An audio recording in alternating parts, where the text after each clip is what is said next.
We are born into a world already in motion. Before we even speak our first words, society begins whispering in our ears, telling us who we should be, how we should act, and what we should strive for. From early childhood, we're molded by the expectations of parents, teachers, peers, and media. We learn to smile when we're praised, to hide when we're shamed, and to perform when approval is on the line. At first, it feels harmless, even necessary, to fit in.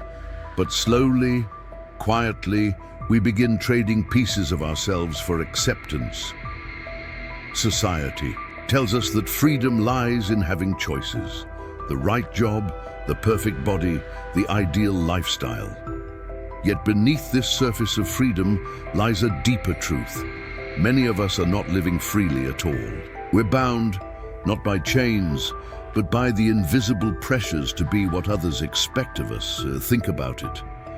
How often do you filter your thoughts before speaking? How many times have you said yes when you wanted to say no? Or smiled when what you really felt was pain? These small acts of self-betrayal accumulate.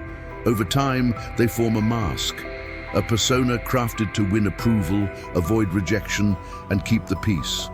And while that mask may bring temporary comfort, it comes at a cost, the slow erosion of your true self. This is the paradox of modern life. We chase freedom by conforming. We try to belong by hiding. We want to be seen, but we fear being known. The result is a subtle, suffocating sense of disconnection. We lose touch with who we are beneath the noise. We forget what we love, what we believe, and what truly matters to us, because we're too busy trying to matter to everyone else. This isn't freedom, it's performance. And performance, however convincing, is never liberation. But there is another way. A way that doesn't require masks, pretending, or pleasing. A way that leads not just to self-expression, but to genuine, lasting freedom. That path is authenticity. The human spirit is not designed for self-denial, and yet many of us live in a quiet war with ourselves, hiding what we feel, suppressing who we are, and shrinking to fit into spaces never meant for our truth. This disconnection carries a weight that doesn't just live in our thoughts, but in our bodies, our relationships, and our mental health. Inauthenticity is exhausting. Pretending to be someone you're not every single day is like running a marathon in a costume 2 sizes too small. It chafes, it drains, it steals your energy. And even when you win, when people like the version of you that you've carefully curated, the praise feels hollow. Because deep down, you know they're not applauding you, they're applauding your performance. Over time, this disconnect manifests as chronic stress, anxiety, even depression. You begin to feel like a stranger in your own life, going through the motions, checking the boxes, but missing the spark that makes living feel meaningful. It's the fear of judgment that keeps us trapped. We fear rejection, disapproval, being misunderstood. So we become what we think others want us to be. But here's the hard truth. When you live to be accepted by others, you inevitably reject yourself, and that self-rejection has consequences. You lose clarity, you lose confidence, you stop trusting your own voice. And when you silence your inner truth long enough, it stops speaking at all.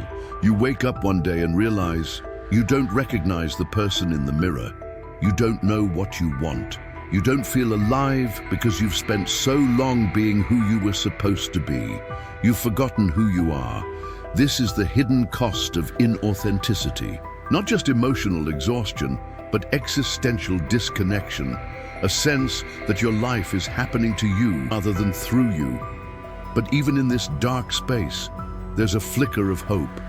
Because the moment you begin to question the mask is the moment you begin to reclaim your freedom. And the first step is not adding something new. It's removing what was never truly yours. It starts with the courage to look within. The journey back to authenticity begins with one powerful act: self-inquiry. Who am I when no one is watching? What do I truly believe? What do I value? Not because I was told to, but because it resonates in my bones. These questions don't have easy answers. They require space, silence, honesty, but most of all, they require courage, because unmasking yourself isn't always a comfortable process. For many of us, our identity has been shaped by years, sometimes decades, of external programming. We've internalized the voices of others so deeply, we mistake them for our own. But when we sit quietly with ourselves, something remarkable happens. We begin to remember. We remember what lights us up. We remember the dreams we buried. We remember the small, wild truths that never stopped whispering, even under the weight of conformity, and that remembering is the beginning of freedom. But authenticity isn't just about discovering your light. It's also about making peace with your shadow. To live authentically is to accept all of you, not just the parts that are easy to love, but also the ones you've been taught to hide. Your doubts, your fears, your awkwardness, your wounds. True selfhood isn't a polished image. It's raw, it's real, it's unfinished, and that's what makes it beautiful. Carl Jung once said, "The privilege of a lifetime is to become who you truly are." But becoming who you truly are means letting go of who you were taught to be. It means challenging old stories, rewriting limiting beliefs, and walking into the unknown with nothing but your truth. There is no map for this journey, because it's not about reaching a destination. It's about uncovering the person who's always been there, beneath the roles, beneath the expectations, beneath the fear. When you meet that version of yourself, raw, unfiltered, unapologetic, something shifts. You stop needing to impress. You stop seeking permission, and you start showing up as you. That's not just self-discovery, that's liberation. There's a quiet kind of power that emerges when you begin living authentically. Not the loud, performative power that shouts to be seen, but the grounded power of someone who knows who they are and no longer needs to prove it. Authenticity is liberation, not because life becomes perfect, but because you are no longer imprisoned by who you're not. When you live authentically, you give yourself permission to speak your truth, even when your voice trembles. You give yourself the freedom to say no without guilt, and yes without needing approval. You stop bending yourself to fit into spaces that don't honor your soul. And the beautiful thing is, when you start showing up as your true self, the right people begin to show up too. Real connection doesn't require performance. It requires presence. Authenticity attracts authenticity. It builds relationships that are rooted in mutual respect, not masks. You begin to notice a shift in your energy. The exhaustion of pretending fades. You breathe deeper. You laugh more easily. You stop apologizing for your existence. And even when things are hard, even when life tests you, you meet those moments with resilience. Because you're no longer fragmented. You're no longer lost in the roles you play. You're anchored in your truth. That's the quiet miracle of authenticity. You become whole. It doesn't mean you're always fearless. It doesn't mean you never falter. But it means your inner world and outer expression begin to align. And in that alignment, you find peace. Freedom isn't found in escaping yourself. It's found in embracing yourself. And in a world that constantly tells you to be someone else, being yourself is one of the most radical, courageous acts of all.